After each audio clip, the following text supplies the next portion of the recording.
The Cambridge Dictionary defines the beginning of the end as the point where something starts and gets gradually worse till it fails or ends completely. With that, I give you this.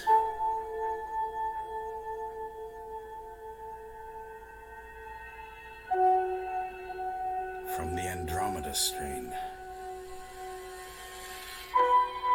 by Michael Crichton.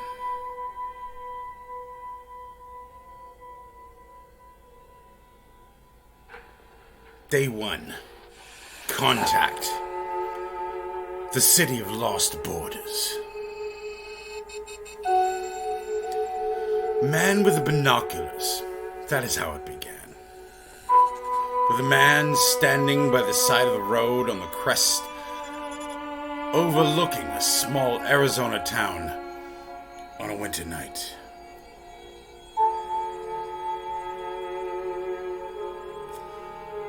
Roger Sean, Lieutenant Roger Sean,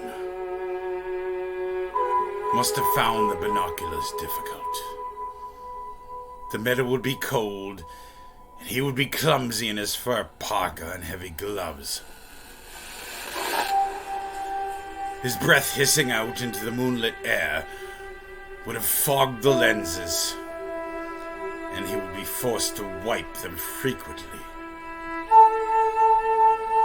using his stubby gloved finger. He could not have known the futility of his action. Binoculars were worthless to see into that town and uncover its secrets.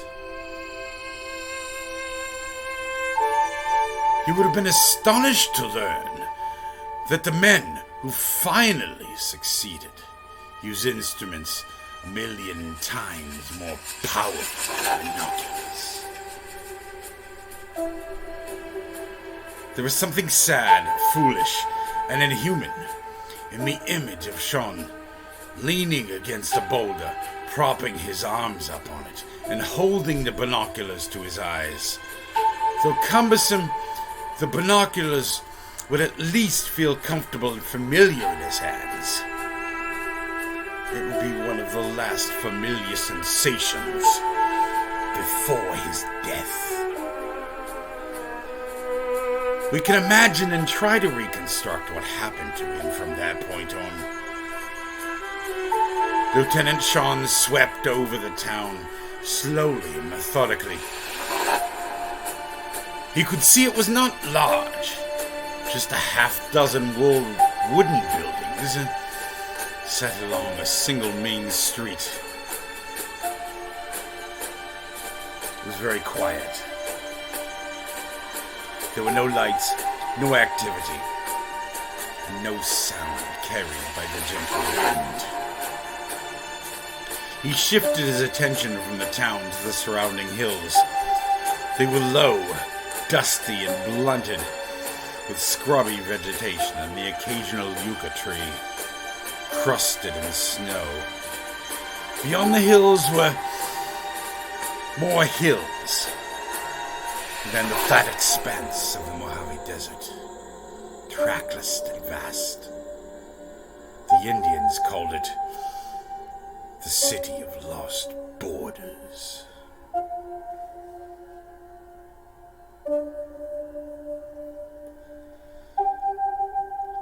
Lieutenant Sean found himself shivering in the wind. It was February, the coldest month. And it was after 10 o'clock p.m. He walked back toward the Ford Econovan with the large rotating antenna on top. The motor was idling softly, and it was the only sound he could hear. He opened the rear doors behind him, shutting the doors behind him. He was enveloped in a deep red light, a night light, so that he would not be blinded when he stepped outside. The red light, the banks of instruments, the electronic equipment within the van glowed greenly.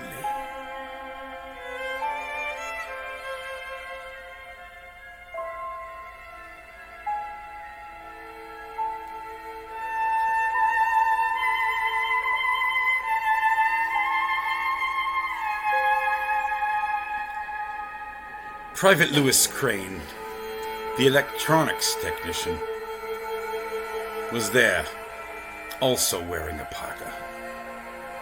He was hunched over the map, making calculations with occasional references to the instruments before him. Sean asked Crane if they were certain they had arrived at the place, and Crane confirmed that they had. Both men were tired. They had driven all day from Vandenberg Air Force Base in search of the latest scoop satellite. Neither knew much about the scoops, except that they were a series of secret capsules intended to analyze the upper atmosphere and then return. Sean and Crane had the job of finding the capsules once they had landed.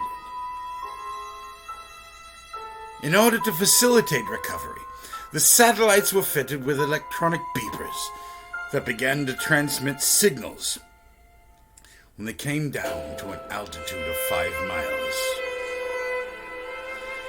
That was why the van had so much radio directional equipment. In essence, it was performing its own triangulation. In any parlance, it was known as a single unit triangulation. It was highly effective, though slow. The procedure was simple enough. The van stopped, fixed the position, recorded the strength and the direction of the signal from the satellite. Once this was done, it would be driven to the most likely direction of the satellite for a distance of 20 miles. Then it would stop and take new coordinates. And in this way, a series of triangulation points could be mapped, and the van could proceed to the satellite in a zigzag pattern. Both stopping every 20 miles to correct any error. The method. It was slower than using 2 vans, but it was safer. And the Army felt that 2 vans in an area like this might arouse suspicion. For 6 hours, the van had been closing in on the Scoop satellite.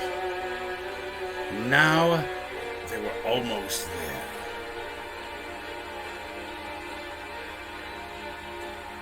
Crane had tapped the map with a pencil in a nervous way and announced the name of the town. Piedmont, Arizona. Population 48. Both men had a laugh over that. But they were both inwardly concerned. The Vandenberg ESA, or estimated site of arrival, had been 12 miles north of Piedmont. Vandenberg computed this site on the basis of radar observations and the 1410 computer directory projections. The estimates were not usually wrong by more than a few hundred yards.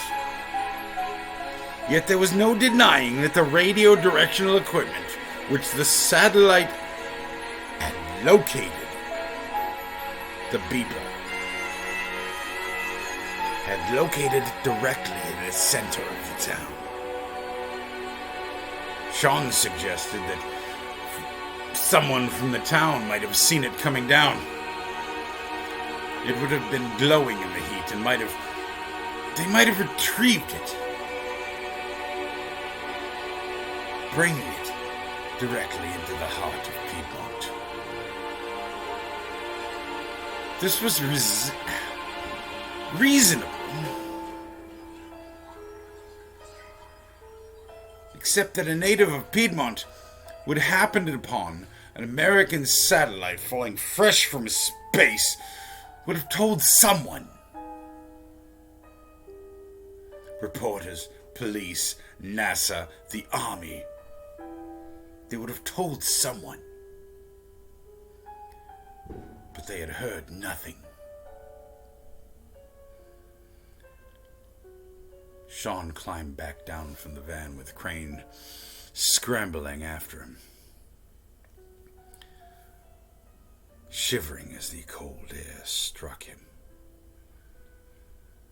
Together the two men looked over the town. It was peaceful, yet completely dark. Sean noticed that the gas station and the motel both had their lights doused. Yet they represented the only gas station and motel for miles.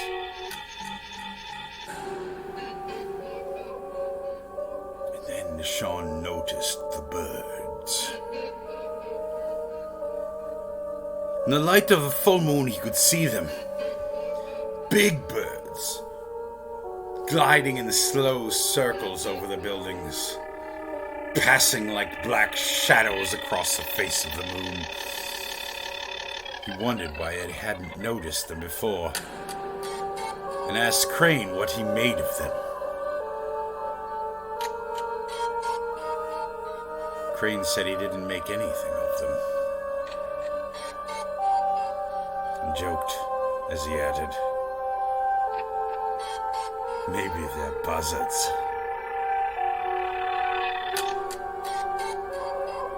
"That's what they look like, all right," said Sean.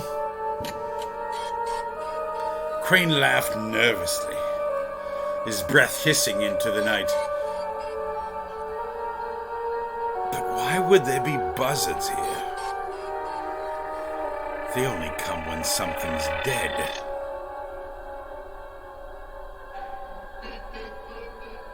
Sean lit a cigarette, cupping his hands around the lighter, protecting the flame from the wind.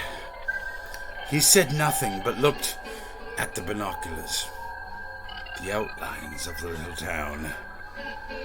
Then he scanned the town once more with binoculars. But he knew there was no sign of life or any movement. At length, he lowered the binoculars and dropped his cigarette on the crisp snow, where it sputtered out and died. He turned to Crane and said,